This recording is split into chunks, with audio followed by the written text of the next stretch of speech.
Hello everybody and welcome to my Dark Souls Let's Play. So, I cut out the part going from the Undead Asylum to here because I think the first 5 minutes are pretty boring, not a lot that you can really show with it, not too much to do with it. So as you can see, I picked the starting class with the axe, because this time around we are going to see how good the Demon's Great Axe is, and it's going to be the point of this playthrough. I also just wanted to record it, have some fun while playing, do a little bit of sequence breaking, basically just having some fun with the game. A lot of this came from a discussion I was having with a friend.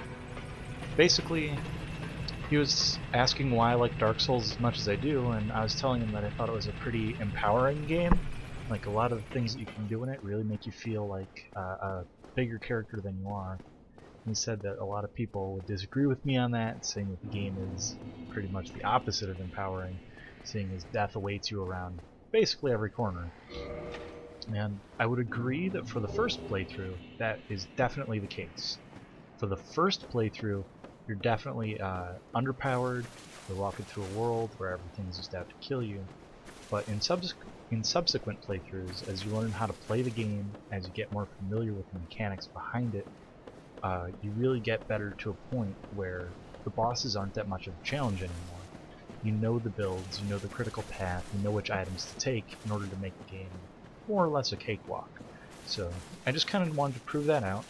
So I'm doing a little bit of sequence breaking here. I obviously picked the Master Key as my starting gift. I'm just gonna go through here. Actually, I should have leveled up the bonfire. Oh well, that's fine. I wonder if I'll just wander through. I think I'll just use the bonfire at Blighttown to level up, because our first stop is going to be picking up the Great Club. It seems like one of the better strength-based weapons to start off with. I think we're only a point or two away from being able to use it two-handed. Actually, it's probably about 4 levels away, which is something that we should be able to make up pretty quick here. Once we have that, we'll start on leveling it up. So, just running over to do that. Now, I did recently do a playthrough of this where I played as Simon Belmont, so I am used to this run-through. At the start of the game, going right to Blighttown. That was a fun playthrough. I started off picking up the whip from there, and then ascending it to a holy whip. Whip in this game's not as good as you might hope. It really is not. That's good. Taking a good frame rate hit while I'm here in Blighttown, which I guess is a thing that happens. I've heard rumors.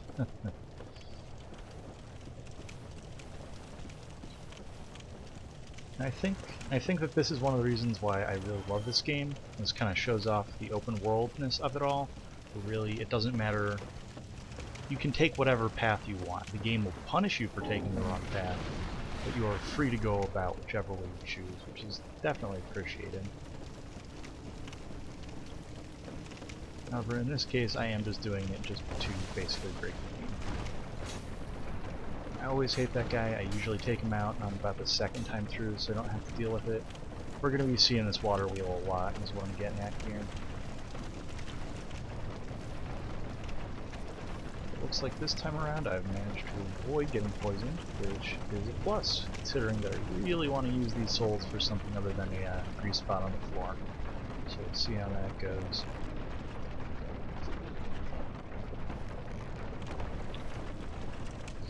Now, this time around, we are not going to turn into human form, not going to use humanity to restore that. That will trigger the Man-Eater Mildred, and I'm going to be saving her for later, because I want to use her souls specifically for a later purpose. Eventually we're going to get Forest Hunter Covenant, we're going to get Shiva down here, and he's going to give us the weapon that we need, and that costs about 10,000 souls, so we can't do that here. So there we go. I've spent my souls. Actually, how much is it to level up again? 775, so it might be worth it just to grind out a few of these guys, just that way I have an even 0. Just getting that Great Club is probably going to kill me. That's not a run that I'm used to go. It looks like killing these guys might be a little bit more work than it's worth. There's one down. Just get the one on the other side here. Level up. It should be set.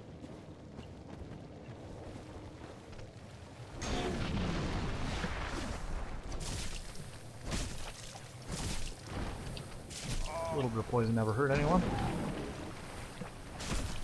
Actually, those mosquitoes might make this a little bit more difficult than it needs to be. We are just going to die. It's a good start. It's a good start.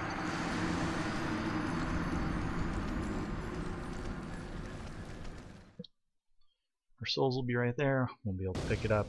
I'll just take out the ones close. Not have to deal with any mosquitoes or poison, hopefully.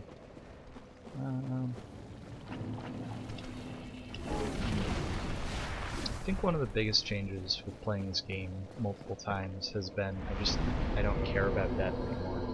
Like, usually if I died to something like that, or it was something stupid and I didn't have a lot of control in the situation, I would have been pretty upset. But after you've been around the block a few times, you kind of learn just to go with the flow of those things. You can't reasonably be too upset when the game does something like that to you. So now we have enough, we're able to level up once. Our strength is at 18, which I think puts us at 1 point away. So now it's time for a suicide run. First of many. I believe that we are just going basically across the street. And poison is going to do us no favors. Make our death slightly more expedient. I forget exactly where this is. I guess it's still around this corner. Alright, and there's our friend who is going to try and kill us. Huh. There's two of them. Let's keep them out of the way. It's not looking too good. Nope.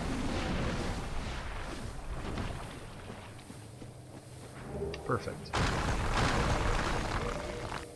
And if you just go ahead and set my spawn, I'd appreciate it. Thank you, guys.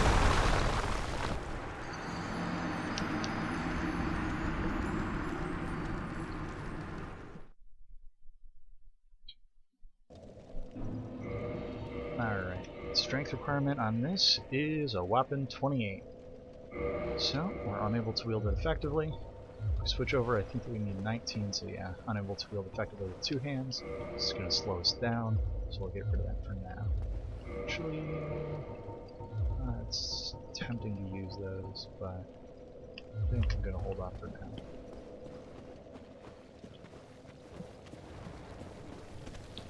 I'm going to turn around because I think there's some souls here that I can pick up just to make the grinding slightly less obnoxious.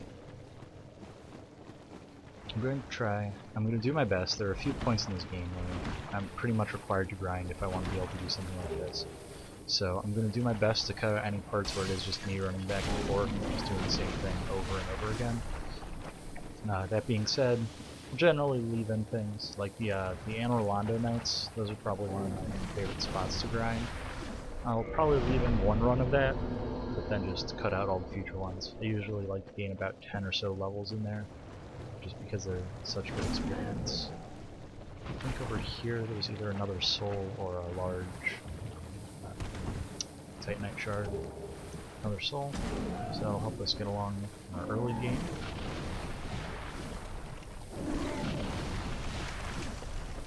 So then next, we're going to go ahead and set our spawn back at Firelink.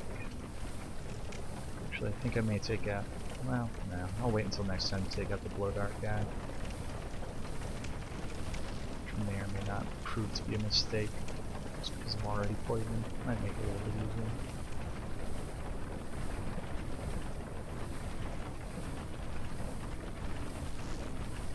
I usually wind up missing this jump 1 or 2 times per character. Fortunately, after my embarrassing death earlier, not missing it that time. Feeling not too shabby about that. Go ahead and pick up the new armor around here. It's pretty decent armor, depending on if you want poise or not. The character is eventually going to want some poise, but we will not be needing it for our first time around the block. So, let's go ahead. There we go. It also gives us a catalyst, which is important to note, because we'll be planning on casting sorceries at some point. Alright. Now I got a full healer here. I don't want to burn an Estus just in case we have to use it on the way back if we get toxic. And I get my wish. It's usually what happens when I take that shortcut. pretty much resigned to dying at least once in the water wheel. Just because. That's alright, we've got new armor, we've got a new weapon, we're moving right along. We're ignoring that guy, life's great. Let's see if we can make it up here. Poison would be awesome. Good. Alright. So I need to show you the way back up. Not the cleanest run. Basically, I'm recording live commentary right now, as I'm sure you can tell. I actually have some pretty bad OCD if it's a commentary that I'm doing post. I like to edit things a lot. Well, I like to have things that I do look good, so this is probably going to kill me to put this out. But basically, I wanted to be able to show a playthrough of a game, but I didn't want to kill too much of my time making sure that every boss fight looked perfect and everything looked good. And as an interactive guide, like, here's what you should do if you're a new player. Pick up this weapon, go over here, do this. I just kind of wanted to show you my experience. And a lot of this is just for my own recreation at this point, especially after however many hours I've sunk into this. I think it was about 200 on the Xbox, and then again on PC, which is what this is currently on. It's getting up to the 80s. Probably gonna break 100 hours in this playthrough. So the party keeps going on. There, as you can see, we're able to pass there without getting toxic. So we get to keep all of our Estus, and we're going to be able to just run past these barbarians again. Occasionally one of them may clip you, which really, I think at this point, isn't quite a death sentence, but is pretty well close. But as long as you're keeping a full sprint shield up, you should be fine. They're really not that bad. The worst thing that you can do is try and fight them, especially if you get two at one time. So, with that, we have our weapon. So, now at this point we could go over to Andre to get it to +5, or we could go back to Firelink, pop some of those souls, and start the leveling up process. That way we can actually use it, which I think is what we're going to lean towards. Also going to run around like an idiot, get stuck on some of the floors, pick up something that's not worth hardly any souls, because I'm here. Gotta love the tourist traps. Or Parent Trap, Lindsay Lohan, good movie. So, as I was saying, I'm playing on the PC, playing on Steam, and just using that to, I'm using the Afterburner to record. I do have the DS Fix mod installed. I also have the connectivity patch for that included in here. I have noticed some trouble with falling right through the floors, so just didn't notice that wall, sorry. I've had some problem falling through the floor, so I'm really not keen on sliding too much, so you'll probably notice me climbing down the ladders a lot. Something to bear in mind. So, alright, let's pop some souls, see where that takes us. So that's going to be a few levels.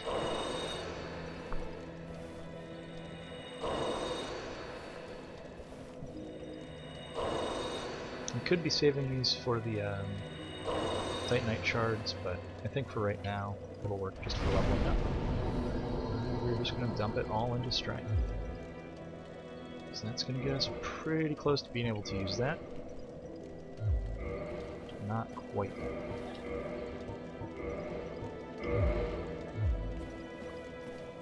So now we are able to effectively two-hand it, which is excellent.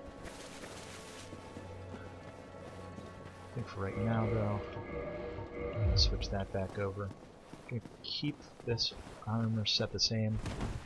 Now I'm not. I need slightly more endurance to do that.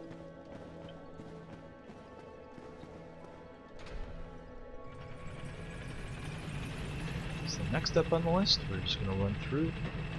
We're going to pick up the Grass Crest Shield. There are a few items in this game that I just feel are so not essential, but they're just too good to pass up for most characters. And this build is actually going to use most of them. Again, just because this is a recreational for me kind of playthrough. You'll see I'm going to pick up the Grass Crest Shield here. Eventually I'm going to try and pick up, I think, the Great Shield of Artorias. It's either going to be that or the Eagle Shield, depending on what our equipment load looks like. Definitely going to get Power Within. Probably going to get Magic Weapon. I might shoot for Great Magic Weapon, probably not Crystal though. The int requirement on Crystal Magic Weapon I think is a little bit too high, would leave us running pretty thin. And we're definitely going to use the Ring of Divine Favor and Protection. I hate using that. It feels like such a handicap. It feels... basically it's a ring of 10 free levels, something like that. So there's no reason not to use it. It's just, it's too good. And the ring management in this game is actually really interesting if you start getting into it. Before a boss you're looking, should I increase my overall load? Should I increase my endurance recovery? Should I increase my resistances, my armor? There's a lot of options that the game gives you, but the Ring of Divine Favor and Protection is just better than all of them. It's just the best that you can do. It's ridiculous. I don't know. I don't think the drawback is really equal to what the positive is that you get out of it. So, gonna be abusing that. After that long rant, just be like, yeah, it's too good, it's overpowered, so I'm gonna be picking that up. So again, as you can see, doing a little bit of sequence breaking here. We are going to have to run past a Black Knight. This guy usually doesn't give me too much trouble though. So, hey, how's it going? How are you doing? Here's a nice shield. Mind if I borrow that for a minute? Thank you. Oh, failing at the parry. Excuse me. If I could just get on by, that would be wonderful. Oh, I had it. That's alright. We got it this time. Perfect. So now we can just outrun him. Quick change. There we go.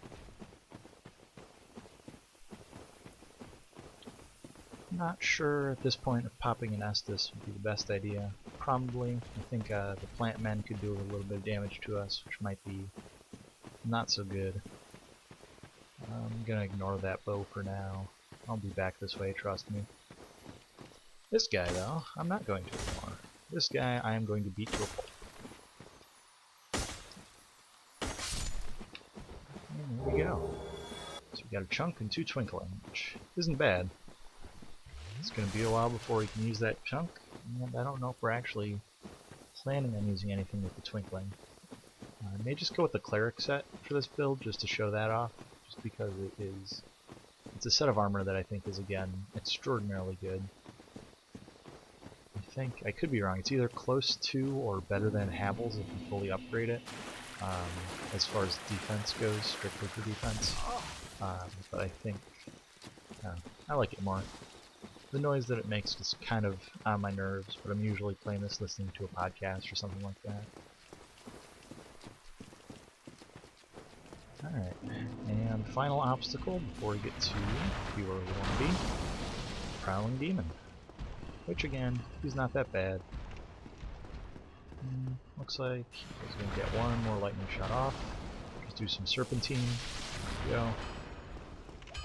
And we're here, without ever having to fight a single Taurus demon.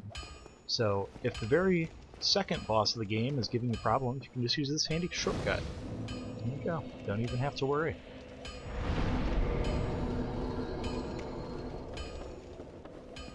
So then, we're just going to clear out these dirtles. We're going to pick up Titanite Shard, Firekeeper Soul, unlock a shortcut. That might get us enough for one more level. Should be one more level at least. And then I think that puts us at just one away from being able to use the Great Club. Which, come on, before the first real boss of the game, being able to use a weapon like that, pretty cool that it lets you sequence break that bad. You're also going to see a lot of that during this. I like the parry, but I'm pretty god-awful at it, so...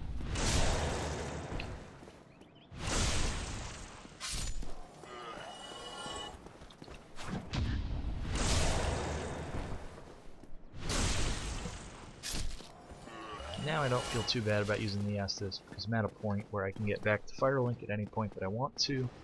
I'm fighting guys that I want to be fighting, so it's really not the worst place in the world to be. So we're just going to lop this guy's ankles off for a bit. We got a stagger there. We're so close.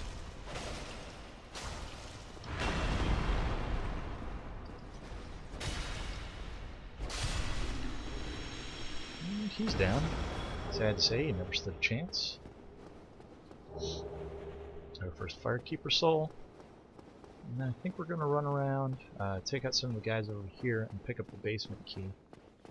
That will allow us to move forward to get to the Capra Demon, because we are not going to fight these gargoyles just yet. I'm actually going to wait until I can get... It's probably just going to be the Great Club for the up to the Anne Orlando part of the game.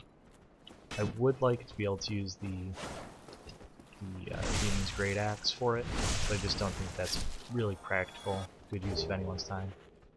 And of course this run would be the one where I get the Baller Swag Sword, as so many have called it. Go, fight them down.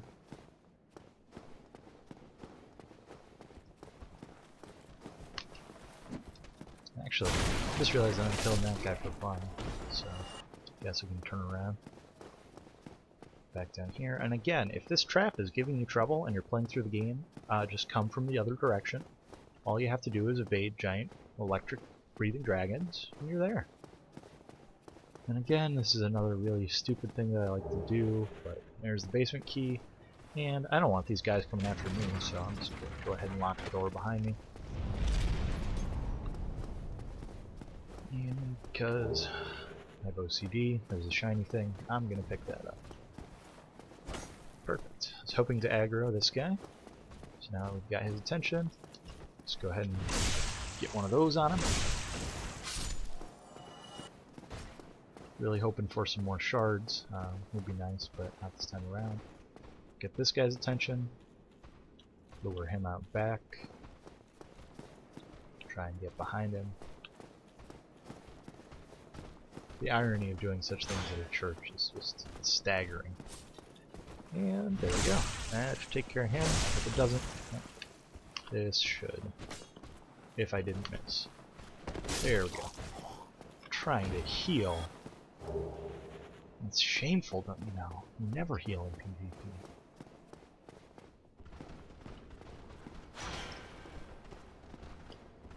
Say what you will about a community that, you know, the level 1 people with their lightning katanas running around, killing people, just honestly trying to make it through the game. There's a lot of honor among thieves. They will never backstab you through copious amounts of lag with their overpowered weapons before bowing. It's pretty nice that way. So, if that's not enough souls, then we can just reset the enemies, probably run through it 1 or 2 more times. Which I know I said that I wouldn't do grinding, but I think this is pretty minor. So 27, and 2114, and I believe that it was 28 on the club. 28 on the club. So the next few minutes are just going to be me doing that run. Again, just taking out enough guys to get to that 2200. I somehow always wind up being 1 or 2 short. I think I am out of usable souls at this point. Yep. So, just going to finish off with that. Go once through with the club. Just to see how it runs. Don't you want to try and stab me? Yeah, no. That's not a thing that's happening.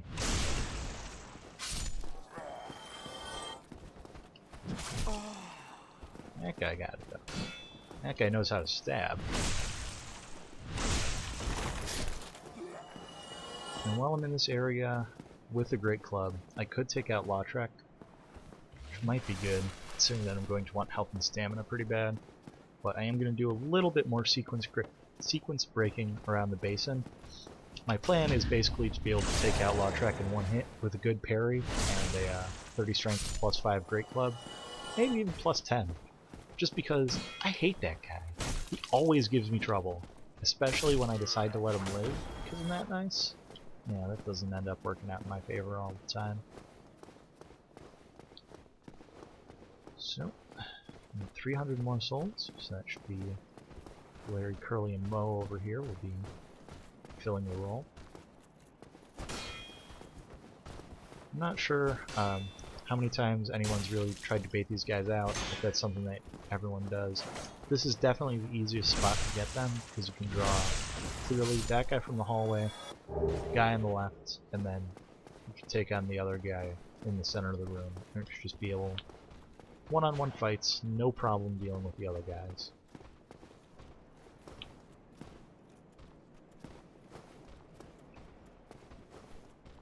He really thinks I'm going to try and hit him from that far away. I know I always keep my shield up, but at least I move him to do it. You know? Alright, let's see if I can get my jumping attack off this time. There we go. The reason that you want to do a jumping attack instead of getting close to them doing a regular attack, besides being able to combo better when you're coming in from the air, haha, fighting games.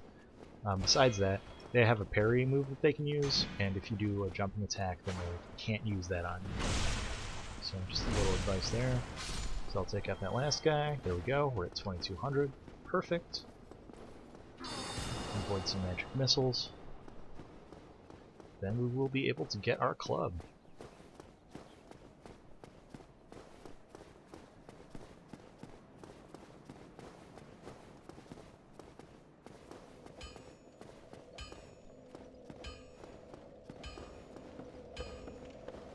That sound, when I was first playing that game, that hammer hitting, is just the worst. Because all it is when you're trying to fight off the gargoyles, that is just the sound of failure right there. That is just the sound of repeated attempts, over and over again, never being able to succeed. It's the worst. Let's see, what's my quick load? Okay, so I should be under 50, which looks like I am. Perfect. And now I got a big ass club. I'm just going to do a quick damage check on that, just to show you guys how that goes. And I think that we're going to call this episode 1. So, backstab. Doing about 300. Parry. Doing about 320. Charge? No. And finally, normal. 118. I was hoping that guy shot to the moon. Doesn't look like that. Well, in any case, I think that we're going to call this episode 1. So I will see you guys around next time.